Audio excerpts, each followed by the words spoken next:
Assalamualaikum warahmatullahi wabarakatuh. Perkenalkan, nama saya Zuhanda Sari, NIM saya 2019 010017. Saya dari Yastimik Bina Nusantara Jaya Lubuk Linggau.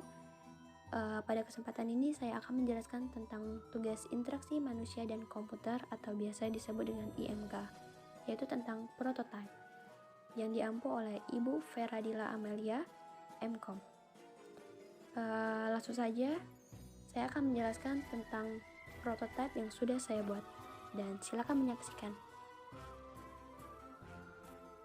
Baiklah, di sini saya sudah memiliki aplikasi UDictionary, yaitu prototipe aplikasi UDictionary. Aplikasi UDictionary ini adalah aplikasi kamus penerjemah yang memiliki banyak bahasa. Di dalam aplikasi Dictionary ini terdapat lebih dari 30 bahasa untuk diterjemahkan di dalamnya. Baiklah, langsung saja, jika seandainya kita klik aplikasi Dictionary ini, maka layar akan berganti menjadi layar utama atau splash screen, yaitu logo dari aplikasi Dictionary ini. Jika di ponsel kita sudah memiliki aplikasi Dictionary, maka jika kita splash screen dari atas layar HP kita, maka kita akan melihat layar seperti ini. Tampilan dari aktifnya Dictionary ini di ponsel Anda.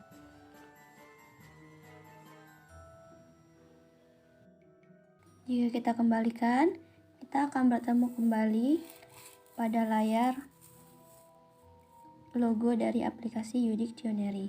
Setelah loading selesai, Dictionary akan menampilkan layar utama pada home aplikasi Dictionary. Pada aplikasi Dictionary memiliki dua tab button, yaitu ada home dan juga akun. Pada tampilan utama pada home aplikasi Dictionary, kita memiliki banyak ikon yang bisa kita gunakan dalam penggunaan aplikasi ini. Di antaranya ada ajaib, kamera, voice, dan bahasa. Dan di sini voice kita memiliki dua voice, di mana kita bisa melihat voice dengan banyak bahasa dan voice dengan terjemahan dari Google Voice.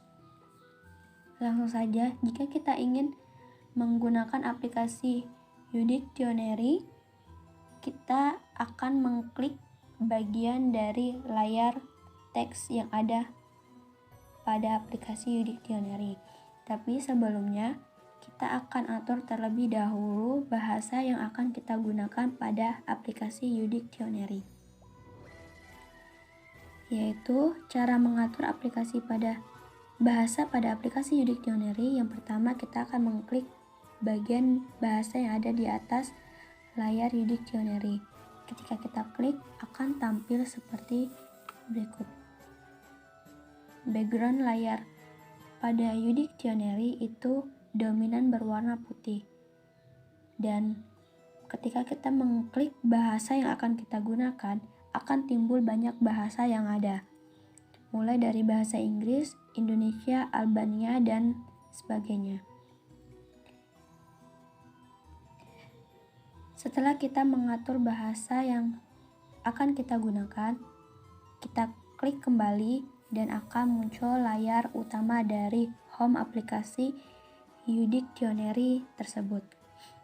Dan ketika kita ingin mencari kata atau kalimat yang akan kita terjemahkan melalui teks, kita akan mengklik bagian teks pada layar utama pada home aplikasi Dictionary.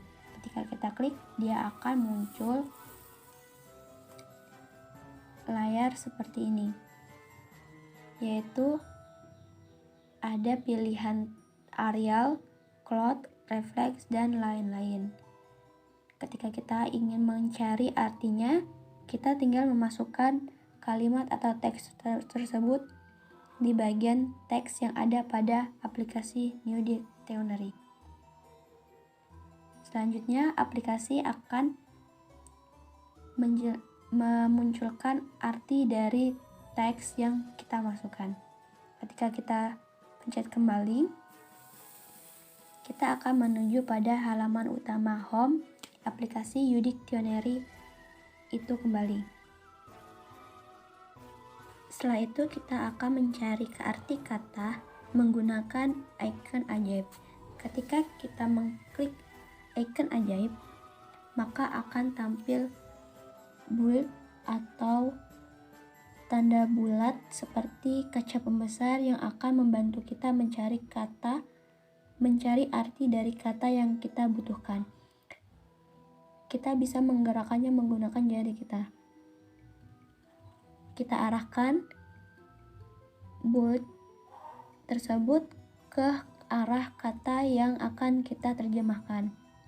Dan ketika kita berhenti di kata yang akan kita terjemahkan, maka Dictionary akan mengartikan pada layar tersebut apa arti dari kata yang akan kita terjemahkan.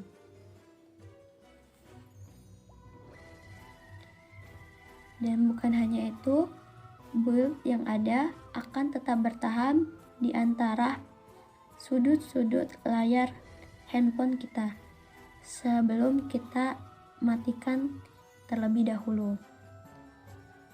Dan jika kita tidak membutuhkannya lagi, kita bisa mematikannya sesuai dengan kebutuhan. Caranya, kita geserkan layar handphone kita ke bawah dan akan tampilan seperti tanda aktif yang sudah sebelumnya kita tunjukkan. Dari sebelumnya yang ada bulbnya di pinggir-pinggir handphone kita bisa meng-off-kannya melalui tombol ajaib yang ada di sini. Off dan on. Kita bisa menggunakan tombol ini jika kita menginginkan bulbnya ada ataupun tidak ada. Kita off-kan dan bulb akan hilang. Ketika kita kembali,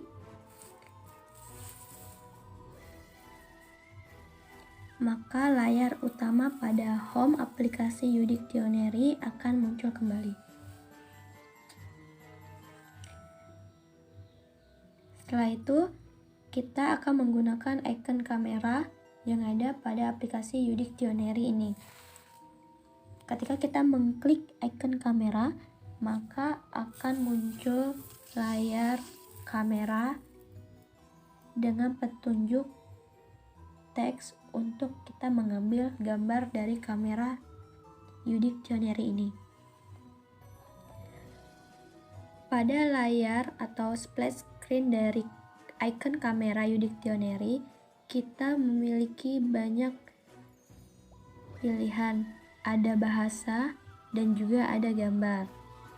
Jika kita mengklik foto atau gambar yang ada, kita akan membuka galeri dan memilih gambar yang akan kita terjemahkan.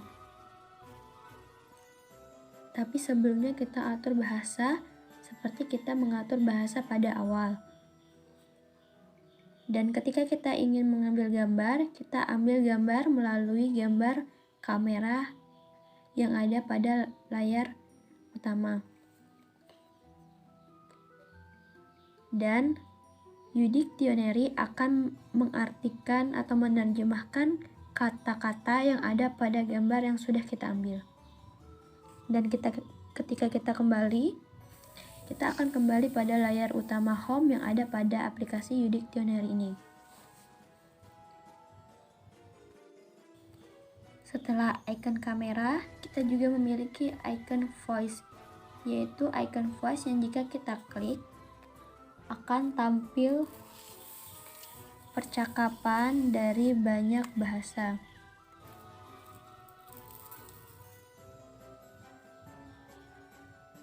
Di sini kita akan mendapatkan banyak bahasa dari berbagai negara untuk kita gunakan dalam penerjemahan bahasa yang kita butuhkan.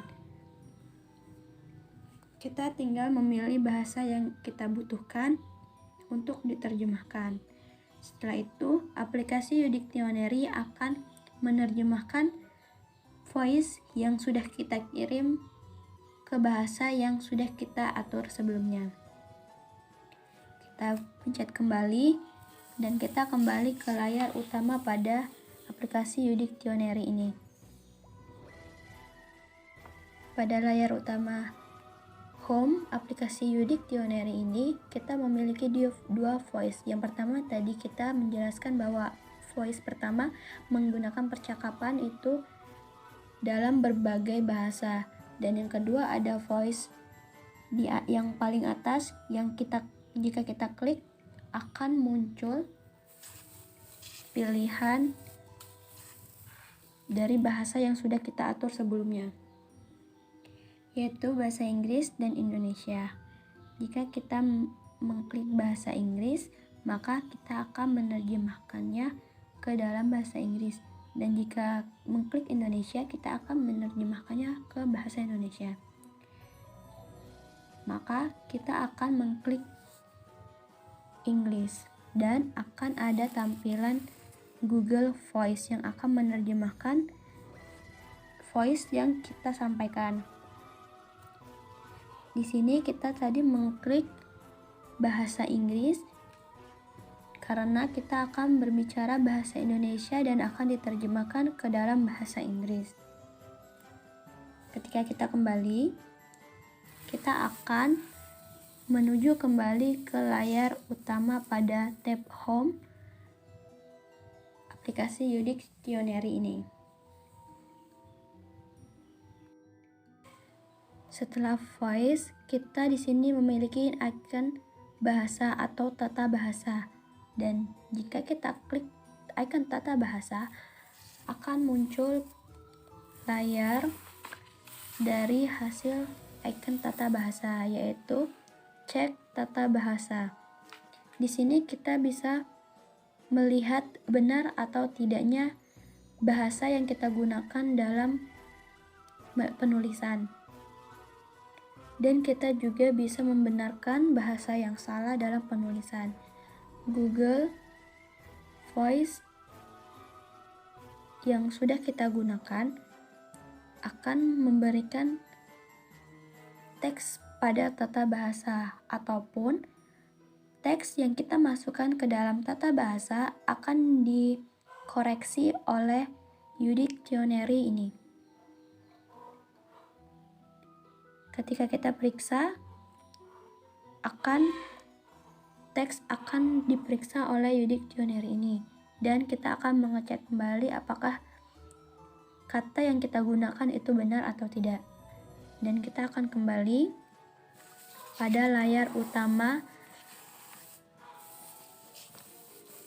tab Home yang ada pada aplikasi Udiktionary ini.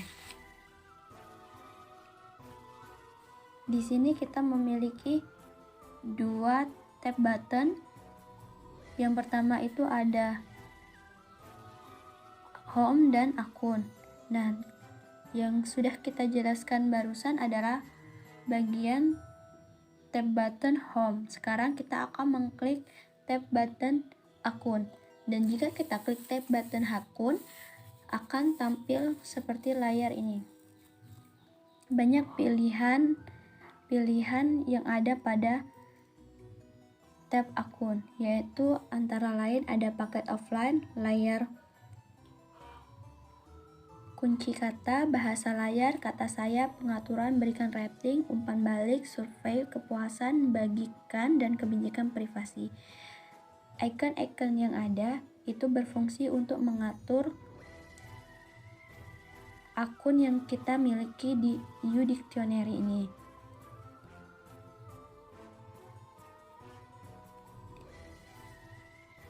Dan setelah akun sudah diatur, kita bisa lebih leluasa menggunakan Udiktionary ini tanpa adanya kesalahan yang membuat kata-kata yang kita terjemahkan itu salah.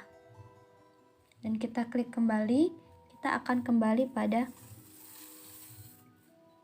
tab Home. Baiklah, di situ saja penjelasan tentang prototipe tentang aplikasi Udiktionary. Kurang dan lebihnya saya mohon maaf. Apabila ada kesalahan saya mohon maaf. Atas waktunya terima kasih dan wassalamualaikum warahmatullahi wabarakatuh.